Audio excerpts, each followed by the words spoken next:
Hello and welcome to another session of Decoding the Art of Answer Writing through Topper's Answer Copy. And today we will compare the answers of two toppers, that is Vibhor Bhardwaj rank 19 and Rudraksh Pratap Singh rank 406. Now let's see what was the difference or what is the difference between these two answers, between their answers which have fetched them of course good marks, but the rank difference. हम understand करते हैं कि rank difference है तो obviously कुछ ना कुछ तो there might be plus here and few things might be less here. Of course he is also in the list, तो मेहनत बराबर की है. But let's see the presentation, the content thing. So the first question we will see today is achieving inclusive growth requires multi-dimensional approach that goes beyond economic growth. Discuss in context of India. अब विभोर का answer देखिए. Oxford India Inequality Report finds that bottom 50% of population holds merely 12% of income. अब हम same definition इधर देखेंगे कि how Rudraksh has written this thing. Inclusive growth reflects not only growth in GDP but also improvement in human development. And Amartya Sen, of course Amartya Sen is still relevant. मतलब हम ये भी कह सकते हैं कि इंट्रोडक्शन में क्वाइट थोड़ा इन कंपैरिजन अगर इन दोनों आंसर को कंपेयर करें तो Amartya Sen might be quite obsolete because everyone is coating Amartya Sen. But here it is this report of Oxford Inequality Report, and of course there is a data. 50% of population holds merely 12% of income. तो ये दोनों चीज compare करी. Move to the next part. Multi-dimensional approach for inclusive growth. I hope you will be able to see the answer. Let me erase this. A multi-dimensional approach inclusive growth के लिए किस तरीके से pointers डाले हैं. Gender inclusiveness के बारे में बात कर दी. And again data 37% labor force participation rate. Twice more household work than men on female. Obviously female are being burdened with household work. और ये भी Oxfam की report है. Then violence domestic at workplace. Then what is the second point. चलो अब pointers को अगर हम बस ध्यान दें तो जेंडर इंक्लूसिवनेस है, कास्ट वाइज इंक्लूसिवनेस की बात करी गई है और रूरल वर्सेस अर्बन इंक्लूसिवनेस की बात करी गई है. Keep the question in your mind. Multi dimensional approach that goes beyond economic growth. तो हम इंक्लूसिव ग्रोथ की बात कर रहे हैं यहाँ पे, ठीक है. अब सेम क्वेश्चन का सेकेंड पार्ट रुद्राक्ष ने कैसे फॉर्म किया. हमें फाइट अगेंस्ट पॉवर्टी करने की जरूरत है. Providing basic levels of education and health care. And here is the example PM Arogya Yojana. Then availability of jobs and basic income, MNREGA की बात करी हुई है. उसके बाद skill development to sustain in jobs. Then skill India की बात करी हुई है. तो मल्टी डायमेंशनल अप्रोच कैसे इकोनॉमिक ग्रोथ अचीव करा सकती है. तो यहाँ पे हमने दोनों में देखे कि पहले यहाँ पे पॉइंटर्स बनाए गए हैं, देन यहाँ पे सब पॉइंट्स हैं, then again pointer, then again sub points, और यहाँ पे पॉइंट्स में कंटिन्यूएशन में पॉइंट्स में बात करी गई है. And now we will see the next part. यहाँ पे फाइनेंशियल डिस्पैरिटी की one of this needs to be address. And यहाँ पे still points are being continued that protection to vulnerable sections, then bringing women participation, financial inclusion. Obviously points in both answers have been covered, but the way of presentation is making the difference, and of course the data. Data I am able to see in Vibhor's answer sheet a lot, and here also we have the examples, but still data is more here and the presentation. Both answers are looking very nice. If we see, अगर हम writing की भी बात करें तो writing भी अच्छी है, कंटेंट भी है, बट कहीं ना कहीं यहाँ पे इफ यू विल नोटिस रुद्राक्ष की कॉपी में कंटेंट थोड़ा जेनरिक है. जेनरिक मतलब ऑफ कोर्स ये सबको नहीं पता, but generic in the sense कि हाँ ठीक है, बहुत ऑब्सोलेट तो नहीं बोलेंगे सारे कंटेंट को, बट हाँ इन कंपैरिजन टू अगर हम बात करें विभोर के आंसर्स की, तो यहाँ पे आप देख सकते हैं कि किस तरीके से मैक्सिमम पॉइंट्स को इनकॉर्पोरेट करने की कोशिश करी गई है एक 10 मार्कर के अंदर भी. Gender inclusiveness in all domain of work. Then again so many examples, Startup India, लखपति दीदी, मुद्रा, मनरेगा, कास्ट डिस्क्रिमिनेशन को कैसे डील करना है, rural urban divide bridge, financial inclusion. And then India के कंटेक्स्ट में कैसे यहाँ पे प्रॉब्लम को एड्रेस किया है रुद्राक्ष ने. लैक ऑफ इम्प्लीमेंटेशन, मनरेगा की discrepancies, poor indicators, lack of employment opportunities, increasing inequality.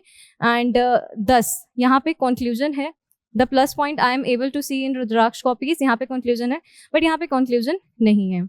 10 marker में मतलब ठीक है, चलता है कभी कभी कि if you are not able to write the conclusion, but obviously he has covered almost every point. Now we will move to the next question. Now next question is what is precision agriculture. How can precision agriculture help in optimizing crop production and resource management. Precision agriculture की दोनों की definition हम पहले देखेंगे. Precision agriculture refers to the inclusion of sensors, robots to have integrated farm management to raise farm productivity. Now see the choice of words here. Sensors, robots, to have मतलब precision agriculture की बहुत अच्छी, बहुत apt definition है ये कि sensors, robots का use करना to have integrated farm management to raise farm productivity, right. और यहाँ पे precision culture as name suggest, मतलब this is again if you will feel a quite generic, मतलब ठीक है अगर कुछ एग्जाम में समझ नहीं आ रहा है तो हमने नाम से ही डेफिनेशन डेराइव कर दी उसकी।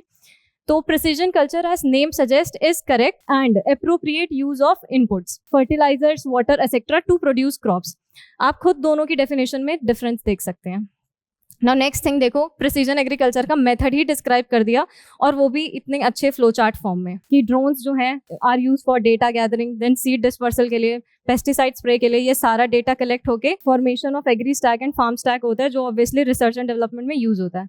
और यहाँ पे फीचर्स का बताने का क्या तरीका है, तो यहाँ पे फीचर्स बताए, scientific influence in HIV seeds and others, appropriate use of fertilizers, herbicides, pesticides, influence of available climatic and soil conditions, use of nano urea and scientific discoveries, using IoT to predict and plan। अब example हमारा यहाँ पे आ रहा है AI in the Kisan winds portal, और सीधा फिर उसके बाद है precision agriculture is regarded to yield balance between demand and supply. Now this is the heading of the next part, और यहाँ पे किस तरीके से डील किया हुआ है कि precision agriculture, optimization of crop production and resource management. तो ये कैसे, मतलब ये प्रिसीजन एग्रीकल्चर कैसे इस चीज में मदद करता है, क्रॉप प्रोडक्शन में एंड रिसोर्स मैनेजमेंट में, ठीक है। तो यहाँ पे पॉइंट्स दे रखे हैं, फिर विभोर के पॉइंट्स को हम नोटिस करेंगे, और यहाँ पे रुद्राक्ष के पॉइंट्स को हम नेक्स्ट पेज पे नोटिस करेंगे। कैसे प्रिसीजन एग्रीकल्चर हेल्प कर रहा है, crop forecasting, integrated nutrient management in crop, resource mobilization and collaboration with Internet of Things, then data collection, prudent farm policy, diversification of crops and environment sustainability, and then the conclusion that precision agriculture will ensure, now again conclusion देखो कितना solution and उम्मीद से भरा हुआ conclusion है कि precision agriculture will ensure food security one of the India का problem, and resource optimization and enhancing farm income of course one of our motive कि हमारे farmers की income improve होनी चाहिए। इतने से conclusion में ये दो बातें addressed हैं कि food security भी maintain रहेगी, farm incomes भी maintain रहेगी। अगर हम यहाँ पे देखें तो pointers में answer है precision agriculture reduce chemical overload, then provides with less wastage in promoting reusing, then uses technologies for better production. Similarly points are here, and then thus precision agriculture is package deal for farmers, environment and economy yielding benefits। ठीक है, तो ये भी बहुत अच्छा है। यहाँ पे कैसे लिखा है कि प्रिसीजन एग्रीकल्चर एक पैकेज डील है, फार्मर्स को एड्रेस कर दिया, एनवायरनमेंट को एड्रेस कर दिया कि एनवायरनमेंट के लिए भी बहुत बेनिफिट है और इकोनॉमी के लिए, तीनों के लिए, क्योंकि प्रिसीजन एग्रीकल्चर में वेस्टेज कम हो रही है, जितनी नीड है, जैसे नीड है, बहुत प्रिसाइज वे में हम एग्रीकल्चर को फॉलो करते हैं इसमें, जैसा कि ये फ्लो चार्ट जो है बहुत अच्छे से रिप्रेजेंट कर रहा है कि कैसे प्रिसीजन एग्रीकल्चर सच में एज द नेम सजेस्ट, जैसा कि इन्होंने लिखा as the name suggest is correct appropriate use of inputs. See लिखा यहाँ पे भी सेम है, बट यहाँ पे चॉइस ऑफ वर्ड्स जो हैं, I am again emphasizing on choice of words, sensors, robots to have integrated farm management to raise farm productivity. तो ऑब्वियसली यहाँ पे 1 मार्क्स या 1.5 मार्क्स ऑफ कोर्स यहाँ पे ज्यादा मिलेगा, और ये डायग्राम देख के तो बिल्कुल मिला होगा, ठीक है। Next we will move to another question, and the next question is define environmental impact assessment and mention the various stages. Also highlight the significance of environmental impact assessment in balancing developmental needs and environmental conservation in the country. So environmental impact assessment refers to scrutiny of a project, commercial or public, towards its effect on environment and wildlife is called environmental impact assessment. Very easy, very to the point definition.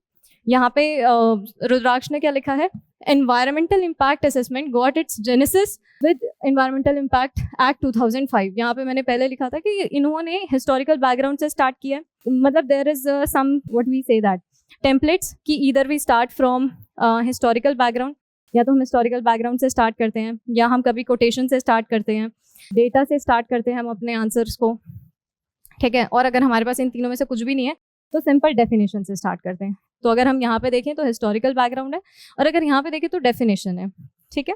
Next we will move की stages of environmental impact assessment क्या है। अब ये वाला एक ऐसा answer था, मैंने इस आंसर को जानबूझ के इसमें स्लाइड में डाला है, this is one of the answer जहाँ पे कंटेंट ऑलमोस्ट सेम है, ठीक है। screening of project by screening committee, scoping, public hearing and similar points are being here. बल्कि मतलब इस रुद्राक्ष का आंसर शीट में मोर मतलब it is more good in form of presentation कि स्क्रीनिंग हो गया, स्कोपिंग हो गया, पब्लिक हेयरिंग हो गया. तो of course there is subjectivity. Answer checking में सब्जेक्टिविटी का एलिमेंट तो रहता ही है, पर जो आपको बेसिक्स करने हैं, आपको अपने डेटा सेट्स रेडी रखने हैं, आपको रिपोर्ट्स अपनी रेडी रखनी है. सो बिफोर हैंड आप जो भी रेडी रख सकते हैं तो उसको रेडी रखिए. बाकी आप अगर आप अब ये रैंक 19 है, ये 406 है, लेकिन इनका ये दोनों आंसर तो ऑलमोस्ट सेम है. तो डिफरेंस आता कहाँ है? डिफरेंस जो मैंने आगे स्टार्टिंग के आंसर्स दिखाए उन आंसर्स में डिफरेंस आ जाता है. वहाँ से जो टॉपर एस्पिरेंट आप जो भी गए, वहाँ से 1-2 नंबर का जो फाइट होता है तो वो 1-1 कलेक्ट होते होते 20 आंसर्स में आए. 20 नंबर्स का जंप, 30 नंबर्स का जंप. तो ऑब्वियसली दीज थिंग्स मैटर. ठीक है, अब ये नेक्स्ट पार्ट उसका ही है, significance of environment impact assessment क्या है. और सेम इनका भी सेकंड पेज से यही स्टार्ट हो रहा है, significance of environmental impact assessment report. और दोनों आंसर में मैं ये बताना चाहूंगी कि इन्होंने जब इशू सिग्निफिकेंस मैटर बता दिया, दोनों ही आंसर में सिग्निफिकेंस पता चल गई. डिस्पाइट यहाँ पे इशूज नहीं पूछे हुए थे, we follow this thing in our UPSC answers कि we need to tell the issues, we need to tell the problems. यहाँ पे हाउएवर करके लिखा हुआ है, there are bottlenecks in environmental impact assessment. Draft environmental impact assessment framework 2020 creates post compliance period to 1 year.